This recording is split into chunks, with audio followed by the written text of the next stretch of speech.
Cuando los docentes decidimos abordar aprendizajes y contenidos en los espacios curriculares en los que trabajamos, por lo general nos surge la pregunta sobre cuál es el mejor modo de abordarlos. De una mirada pedagógica, esa decisión tiene un sentido, un porqué y un para qué. Por eso en este video les proponemos ahondar en los formatos curriculares y pedagógicos a modo de caja de herramientas para poder enriquecer los procesos de enseñanza y promover variedad de experiencias de aprendizaje.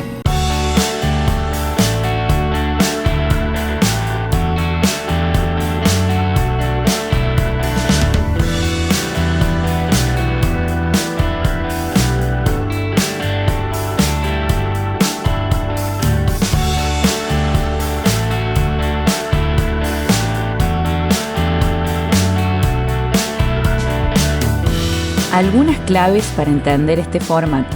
Se trata de una organización orientada a la construcción de sistemas de información provenientes de diversas fuentes, con el fin de elaborar estadísticas, realizar análisis y proyecciones, proveer información para la toma de decisiones.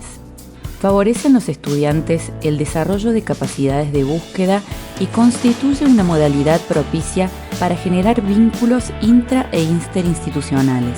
Algunas de las tareas más significativas que derivan de la aplicación de este formato son: seleccionar una problemática a dimensionar, diseñar e implementar las técnicas e instrumentos de relevamiento de la información, construir los indicadores que posibilitan medir y ponderar la información obtenida, establecer criterios de organización y sistematización de la información, triangular datos, construir y manejar bases de datos.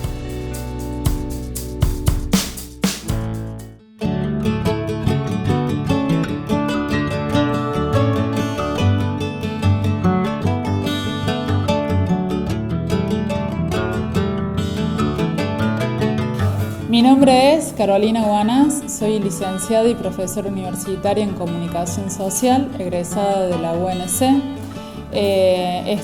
Doy clases en el espacio curricular de Comunicación, Cultura y Sociedad en cuarto y quinto año de la escuela del Instituto Secundario Yoxina, también conocido como ISI, en la localidad de Yoxina.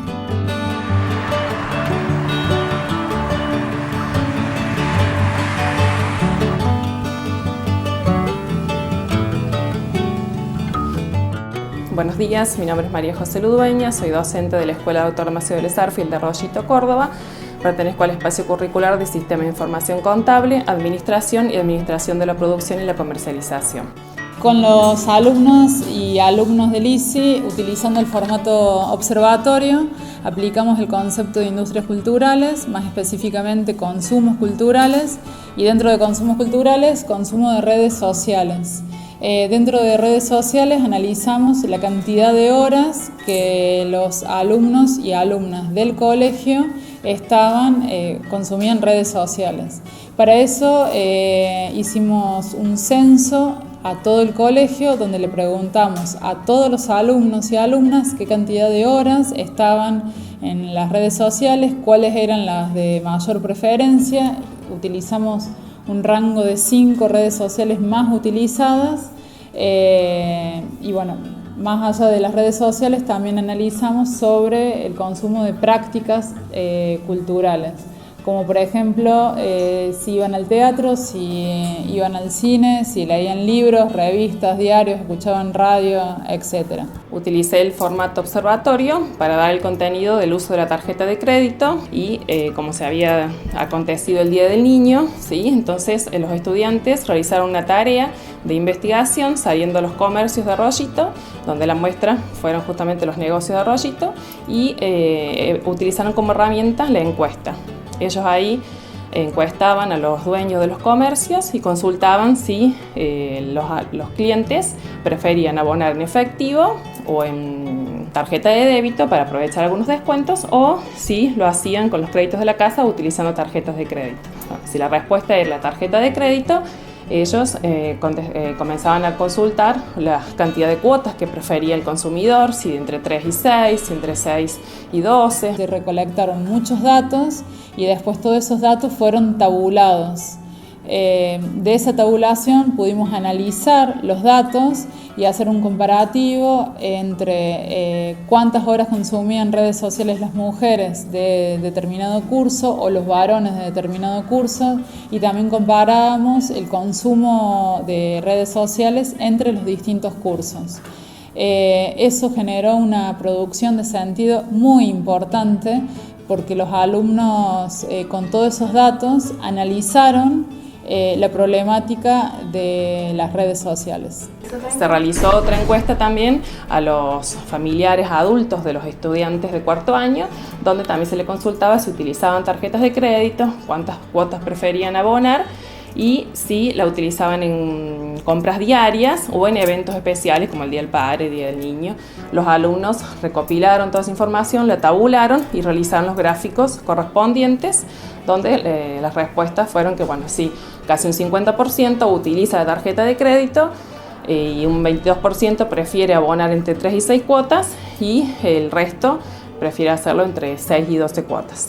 Se hizo el análisis y para un cierre se leyó una noticia del Banco Central donde hablaba del aumento del costo fijo total de las tarjetas por el aumento del dólar y por la economía cambiante que poseemos, y también se leyó una noticia sobre el pago mínimo, que en realidad representa un 5% de la cuota y que está enmarcada por impuestos, comisiones e intereses, y que si los dejamos pasar se van sumando los intereses punitorios y puede ser un dolor de cabeza la deuda después.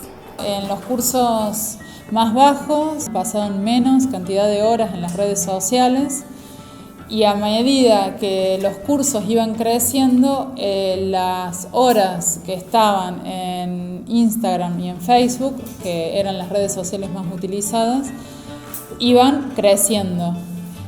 Recuerdo que en el caso de sexto del año pasado consumían entre los varones de 6 a 8 horas y las mujeres entre 6 a 8 horas. Y los mismos estudiantes arribaron a la conclusión de que pasaban muchísimas horas en redes sociales y, por ejemplo, que no consumían otras prácticas como, por ejemplo, ir al cine, leer un libro, ir al teatro, ir a un museo o lo que fuera. Este segundo año, con los estudiantes de quinto, que antes estuvieron en cuarto y hicieron la experiencia del observatorio, estamos pensando en socializar los resultados obtenidos y, por mi parte, hacer un estudio comparativo con los estudiantes de cuarto, donde mi idea es hacer ya no un censo, sino un muestreo y observar qué datos sacamos sobre las mismas prácticas y consumos culturales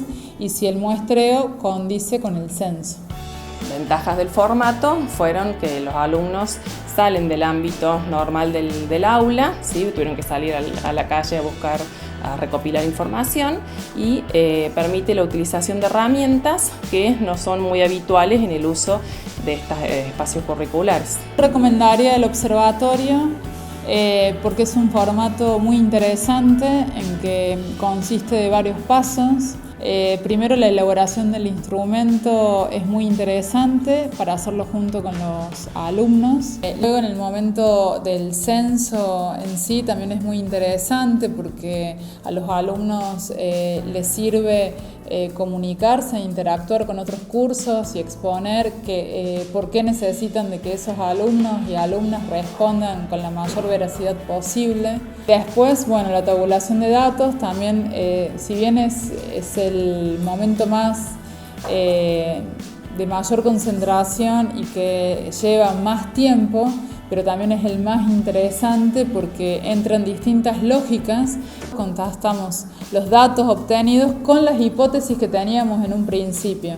Entonces, ese estudio comparativo hace que los alumnos y alumnas se posicionen como investigadores partícipes de determinados datos.